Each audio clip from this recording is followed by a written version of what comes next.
Hey everyone, welcome back to yet another video. This is Vaishnavi and I hope you all are doing great. अपने पिछले video में हमने react JS के बारे में पढ़ा था और एक बेसिक अंडरस्टैंडिंग हमें हो गई थी कि रिएक्ट जेएस क्या होता है। ठीक है। आज के इस वीडियो में हम लोग रिएक्ट जेएस के की फीचर्स के बारे में पढ़ने वाले हैं। Different different features react JS में होते हैं, जैसे कि ये कंपोनेंट बेस्ड आर्किटेक्चर पे बेस्ड होता है, वर्चुअल डॉम का कॉन्सेप्ट होता है, जेएसएक्स होता है, यूनिडायरेक्शनल डेटा फ्लो होता है। ये डिफरेंट डिफरेंट फीचर्स हैं रिएक्ट के। वन बाय वन इन सारे फीचर्स को हम लोग पढ़ेंगे। स्टार्ट करते हैं कंपोनेंट से। सबसे पहले ये जानना जरूरी है कि कंपोनेंट्स होते क्या हैं।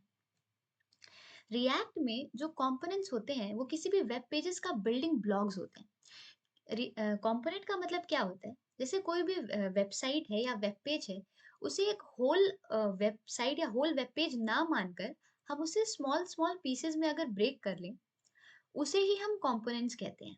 मतलब जो यूजर इंटरफेस है, उसका एक पार्ट उसके एक पार्ट को हम कंपोनेंट कहते हैं। ठीक है। एग्जाम्पल से समझते हैं। जैसे यहाँ पर मैंने इंस्टाग्राम ओपन किया। ठीक है। यहाँ पर मैं क्या देख पा रही हूँ यार, ये एक हमारा लॉगिन का एक सेक्शन है। ठीक है। यहाँ पर हम लोग अपना मेल आईडी पासवर्ड डाल के लॉगिन कर सकते हैं। तो ये हमारा लॉगिन का सेक्शन हो गया। यहाँ पर क्या देख पा रहे हैं, इमेज देख पा रहे हैं। ठीक है। ये इमेज हो गई। नीचे आएंगे, ये फुटर सेक्शन है, जहाँ पर हमें मेटा, अबाउट और ये सारी चीजें देखने को मिल रही हैं। ठीक है। तो ये हमारा फुटर सेक्शन हो गया, ये लॉगिन सेक्शन हो गया, और ये क्या हो गया, इमेज सेक्शन हो गया। तो बेसिकली क्या हुआ, ये जो इंस्टाग्राम का जो यूआई हमें देखने को मिल रहा है, अगर हम इसे स्मॉल पार्ट्स में यू नो डिस्ट्रीब्यूट करें, तो हमें क्या देखने को मिलेगा कि यहाँ पर अलग अलग सेक्शंस है ना। लॉगिन का अलग सेक्शन है, फुटर सेक्शन अलग है, इमेज का अलग सेक्शन है। बेसिकली इसी को हम कंपोनेंट बोलते हैं। ठीक है। कंपोनेंट्स क्या है, एक वेब पेज को या वेबसाइट को यू नो पार्ट्स में डिवाइड कर देना। ठीक है, स्मॉलर पार्ट्स में ब्रेक कर लेना, ताकि ये और ज़्यादा मैनेजेबल हो जाए। ठीक है। जैसे कि क्या होता है कि कंपोनेंट्स बनाने के फ़ायदे ये हैं ना यार, कि ये अपने आप में एक इंडिपेंडेंट यूनिट होते हैं। ठीक है। जो कंपोनेंट्स होते हैं, they are an independent unit. मतलब कि इस कंपोनेंट में इसका खुद का एक कोड होगा, खुद का लॉजिक होगा। ठीक है, जो कि बाकी कंपोनेंट से इंडिपेंडेंट होगा। इसका क्या मतलब है, जैसे सपोज एक वेबसाइट, ठीक है, उसमें मान लो एक नेविगेशन बार है। ठीक है, एक लॉगिन कंपोनेंट है, इमेज कंपोनेंट है, ये मान लो तुम्हारा होम पेज है, ये यहाँ पर साइड बार है। ठीक है।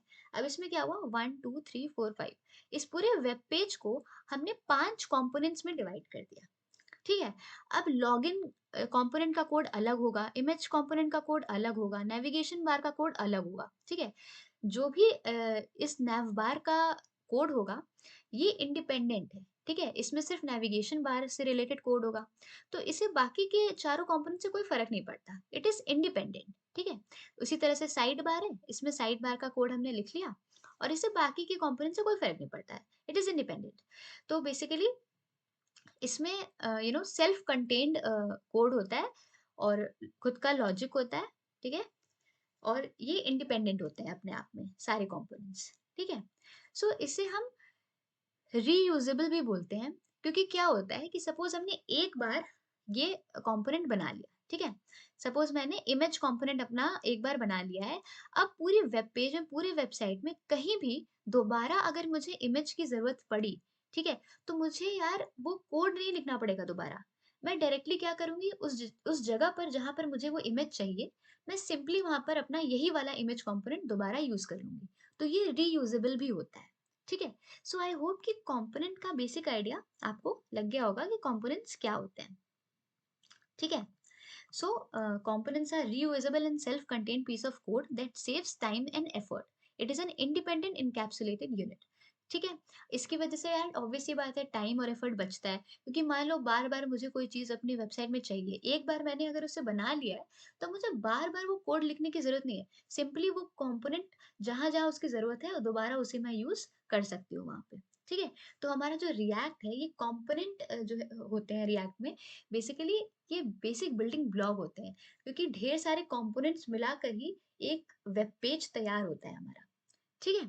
सो आई होप कि बहुत अच्छे से क्लियर हो गया होगा कंपोनेंट के बारे में, किस लिए रिएक्ट जो है वो कंपोनेंट बेस्ड आर्किटेक्चर होता है। ठीक है, now the next point is virtual DOM. अब यार वर्चुअल डॉम क्या होता है?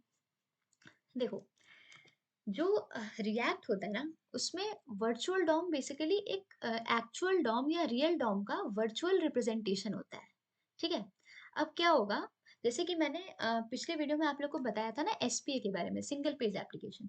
उसमें क्या हो रहा था कि जैसे यूट्यूब है, उसमें अगर हम लोग कोई भी एक पेज से दूसरे पेज में नेविगेट करते थे, तो क्या होता था, पूरा पेज रिलोड नहीं होता था, केवल कंटेंट अपडेट हो जाता था डायनेमिकली।